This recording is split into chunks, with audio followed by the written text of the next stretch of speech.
Paris Saint-Germain didn't fail because they lacked talent. They failed because talent without belief collapses the moment things go wrong. For over a decade, PSG tried to buy greatness. They bought stars, they bought headlines, they bought attention. What they never bought was identity. This club wasn't built to suffer, it was built to dominate. And when domination disappears, PSG panic. Everything about PSG was designed to intimidate. The money, the names, the noise, Neymar, Mbappé, Messi. On paper, it looked unbeatable. In reality, it was fragile. Because super teams don't automatically become great teams. They become pressure cookers. The Champions League was always the real test. Domestic trophies meant nothing. France was a formality. Europe was the mirror, and PSG never liked what they saw. Every year, the story repeated itself. Early control, confidence, arrogance. Then one moment goes wrong. A goal conceded, a decision questioned. A crowd wakes up, and suddenly PSG stop playing football. They stop trusting each other. They stop trusting the plan. They stop trusting themselves. You can see it in their body language. Heads drop, hands wave, blame spreads. This isn't bad luck. This is habit. Against Barcelona, PSG didn't lose because of tactics. They lost because they froze. Against Manchester United, they didn't lose because of injuries. They lost because fear arrived. Against Real Madrid, it happened again. For 70 minutes, PSG were in control, comfortable, superior, and then one mistake cracked everything. One press, one loose touch, one goal, and the collapse was instant. Madrid grew stronger. PSG disappeared.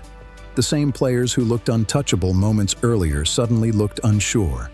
Simple passes missed, runs stopped, responsibility avoided. That's the difference between clubs built on history and clubs built on money. Real Madrid believe they belong. PSG hope they do, and hope dies fast under pressure. What makes PSG's failures so painful is that they're predictable, not because of the opponent, but because of themselves. They don't lose fighting. They lose retreating. They don't get beaten over two legs. They fall apart in 10 minutes. And every time it happens, the excuses follow. The referee, the injuries, the schedule. Never the culture. Never the mentality. Never the fact that PSG never learned how to suffer together. Because suffering creates bonds. And PSG avoided suffering for years by overpowering weaker teams. When real resistance appeared, they had no answer. Even the stars felt it. Neymar tried to do everything himself. Mbappé went silent when space disappeared. Messi drifted in games that demanded authority. Too many leaders, no hierarchy. Too much talent, no spine. PSG built a team that expected nights to go their way. And when they didn't, the project collapsed. That's why the Champions League kept slipping away. Not because PSG weren't good enough, but because they were never ready to lose before they could win. Great European teams accept chaos. They embrace it. They survive it. PSG resist it, and chaos always wins. Until this club stops chasing validation and starts building belief, nothing changes. New coach, new players, same ending. Because you can't buy calm. You can't buy resilience. You can't buy history. Those things are built slowly, painfully, together. PSG tried to skip that part, and Europe punished them for it. This isn't a story about wasted money. It's a story about unfinished identity. PSG didn't fail because they aimed too high. They failed because they never learned how to fall and get back up. Until they do, every Champions League run will end the same way.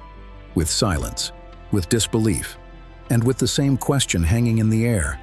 How can a team with everything have nothing when it matters most? If you want more football stories where belief matters more than talent, subscribe. Because this is what GoalLine Stories is about.